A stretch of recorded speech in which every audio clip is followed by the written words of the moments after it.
Ndegocello. Welcome to another edition of the Pace Report. I'm Brian, Pace reporting live here at the Fillmore here in New York City. Saxophonist and reed extraordinaire Karl Denson is no stranger to the world of rock, funk, hip-hop, soul, and that great boogaloo soul jazz of the 1960s. He's on tour with the legendary Maceo Parker for the 2010 Revolution of Soul Tour, and tonight he's performing with his unit, the Tiny Universe. So sit back, relax, and enjoy the sounds of Karl Denson's Tiny Universe with special guest Maceo Parker.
Tell me about the Revolution of Soul tour. You and Maceo hooked up for this tour, and you guys have played off and on for like the last decade.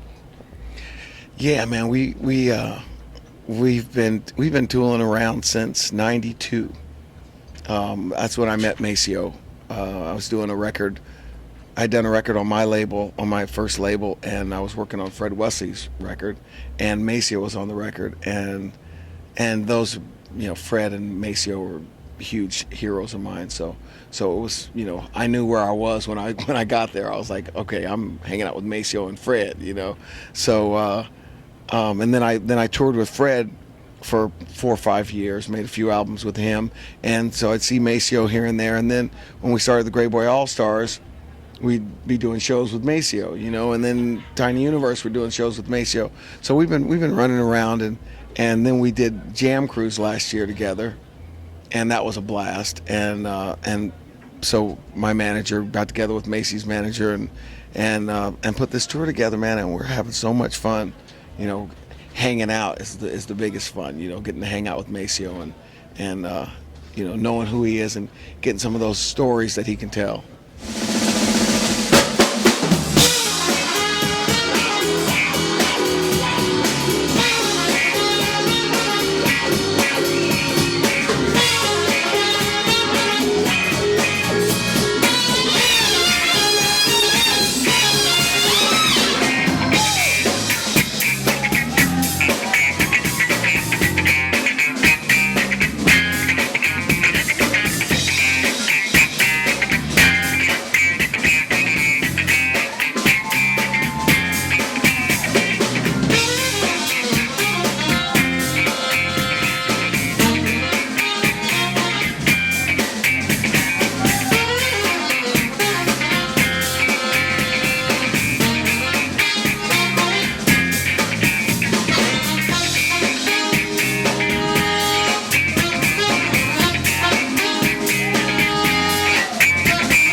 Brother's Keeper.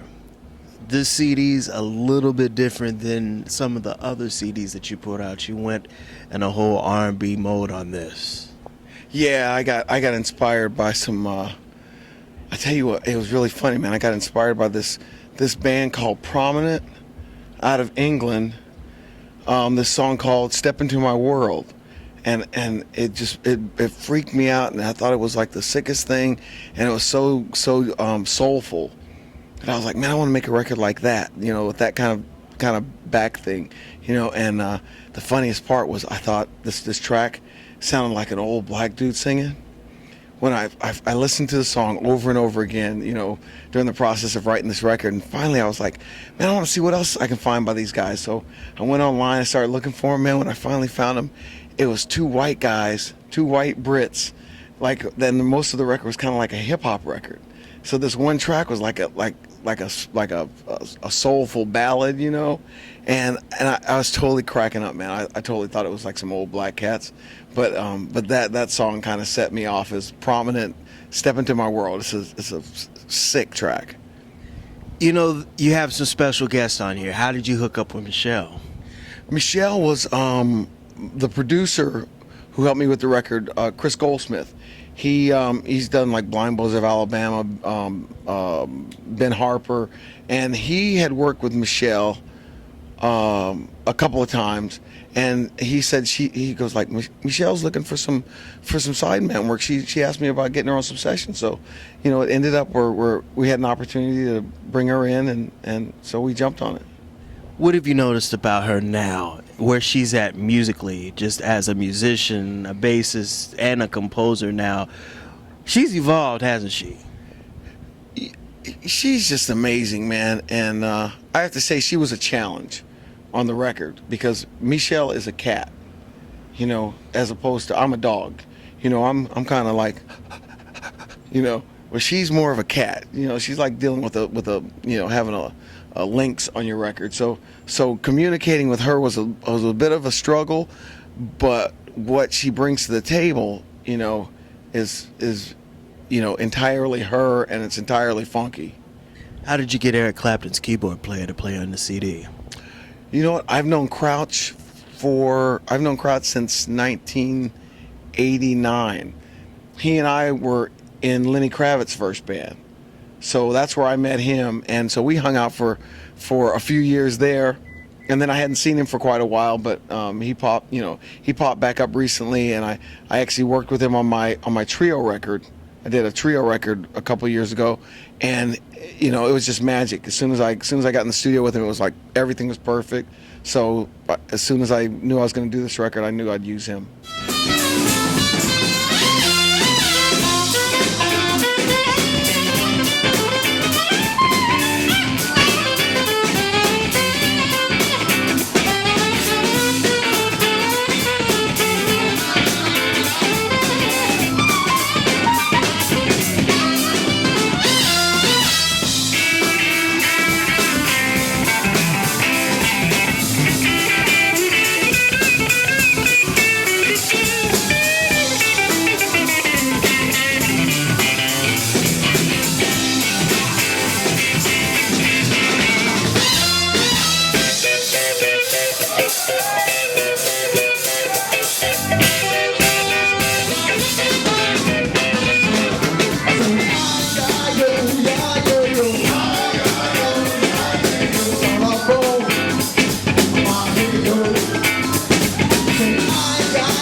Karl, it's very interesting how you have, throughout your career, have taken elements of different genres of music and formed these groups.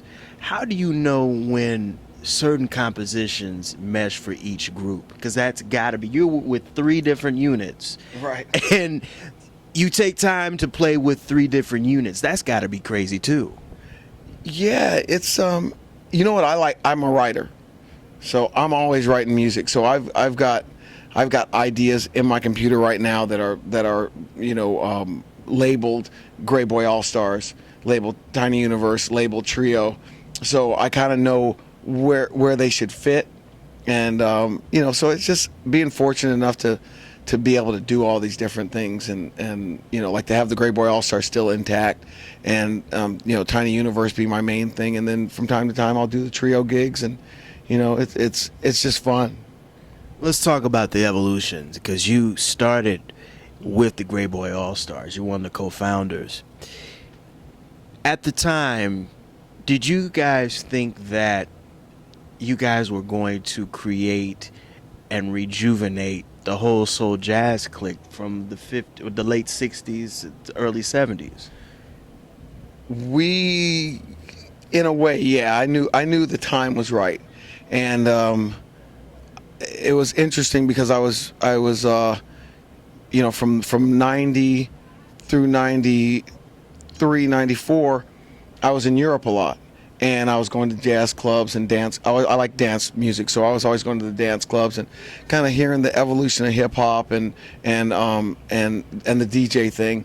So when I started hearing them using bands like Diggable Planets and De La Soul and Tribe Called Quest, when I started hearing them using those bits of those records, it clicked for me, and then when I met DJ Greyboy, and we were both on the boogaloo tip, we were both aware of how Horace Silver or Lee Morgan fit into the current dance scene.